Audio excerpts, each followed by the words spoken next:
Hello, and welcome again to Living English. Today, we're going to look at words you can use in the kitchen and how to say where things are kept. Remember in our last episode of Sisters and Brothers, Anne went to the doctor because she was feeling tense and having headaches. Now it's Friday, and she has arrived at Sarah's house to cook a Chinese meal for the family.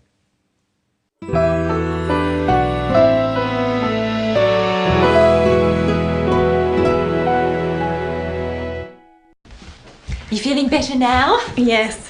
The doctor said I should relax. Oh, why don't you sit down? Let me cook. No, I enjoy cooking. It is relaxing for me. Okay then. Well, let me help. Oh, what do you need? I need a sharp knife. The knives are in this drawer. And a wok. Do you have one? Yes, of course. It's in this cupboard. And do you have a, I don't know what it's called, a kind of a saucepan with holes in it? A colander? It's in here too. It's behind the saucepans.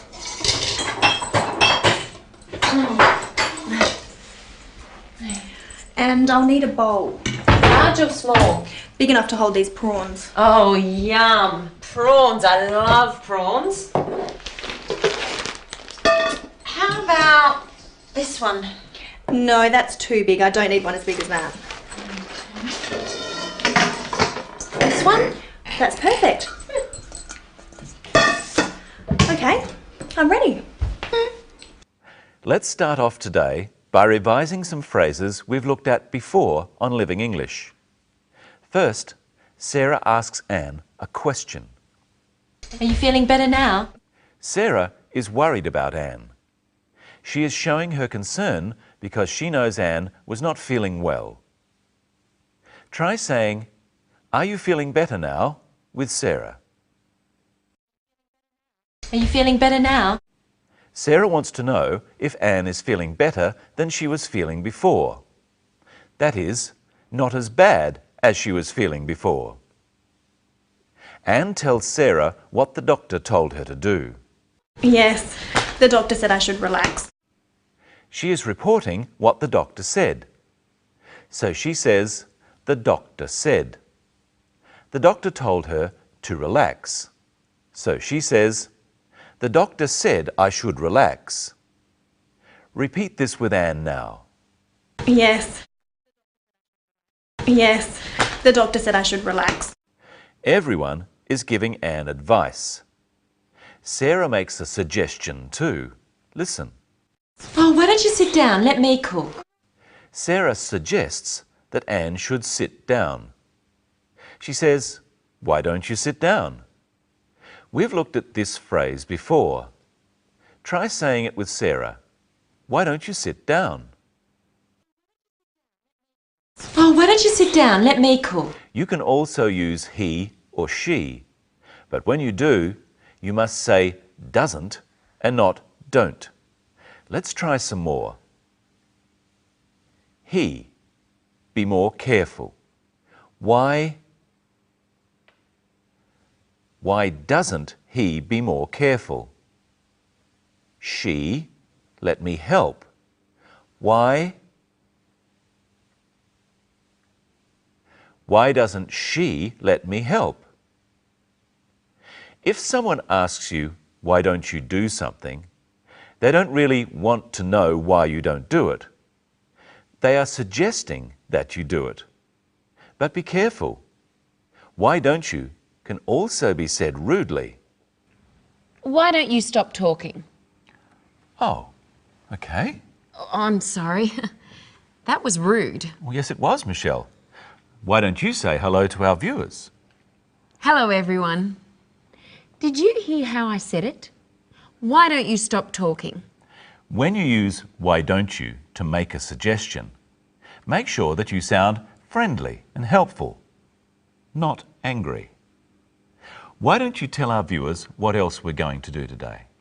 Well, we're going to look at things you might find in the kitchen. But first, let's watch again how Anne finds the things she needs in Sarah's kitchen. Oh, what do you need? I need a sharp knife. The knives are in this drawer. And a wok. Do you have one? Yes, of course. It's in this cupboard. And do you have a, I don't know what it's called, a kind of a saucepan with holes in it? Colander?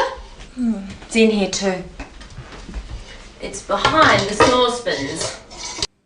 We've looked before at words such as in and next to when giving directions. Here we're describing where things are in relation to one another.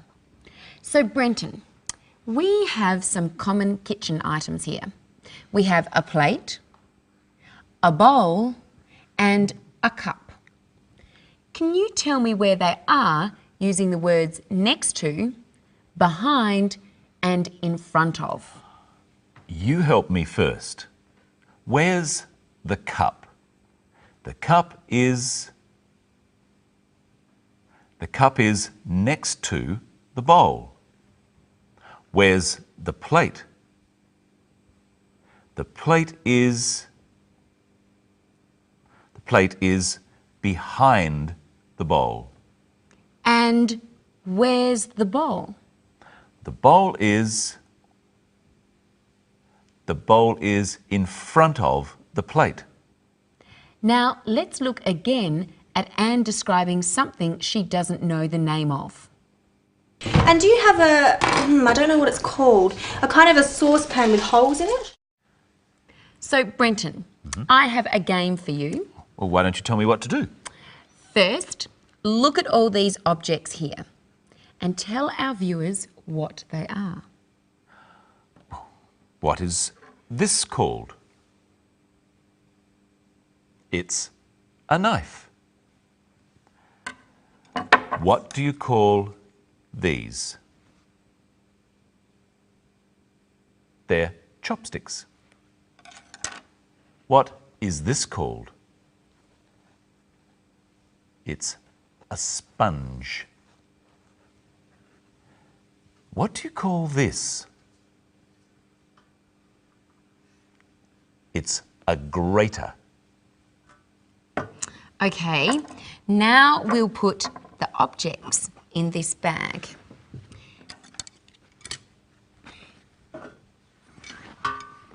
And I want you to reach in and describe what you feel. I'd better be careful.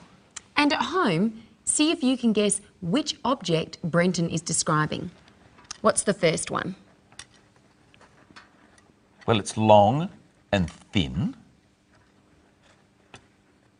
It's made of wood. It's thinner at one end than the other. Oh, here's another one. Is the end sharp or blunt? It's blunt.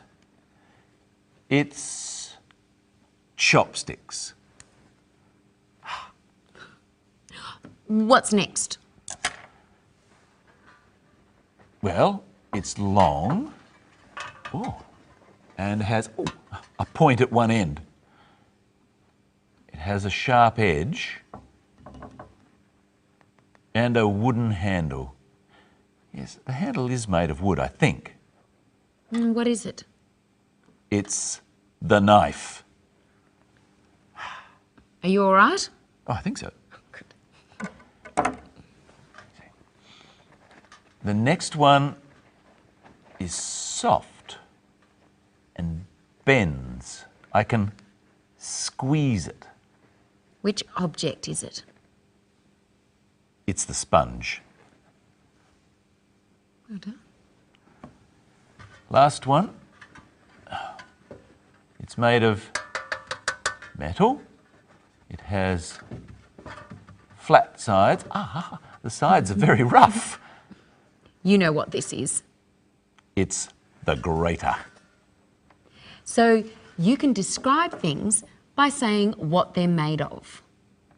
It's made of metal. They're made of wood. Or whether they're rough or smooth. Or their shape, round or square. Or whether they are hard or soft. sharp, or blunt. Now let's look once more at our story. Anne is asking Sarah for a bowl the right size. And I'll need a bowl. Large or small? Big enough to hold these prawns. Big enough to hold these prawns. If the bowl is too small, the prawns won't fit in it. Here we have 3 boxes and a ball. Which box is big enough to hold this ball, Brenton? Well, let's have a look. This one is too small. It isn't big enough. This one is also too small. It isn't big enough either. This one is okay. This box is big enough to fit the ball. After me, say whether the boxes are big enough or not big enough. This one, it's not big enough. And this one, it's big enough. The word enough also reminds us that English is a very strange language, especially the way that words are spelled. Brenton, tell me some words that have O-U-G-H in them. Well, there's though, that's a common one, and bought. I bought this shirt, though it's a bit big for me. Ooh, and cough. You've got a nasty cough. And through. Don't go through a red light.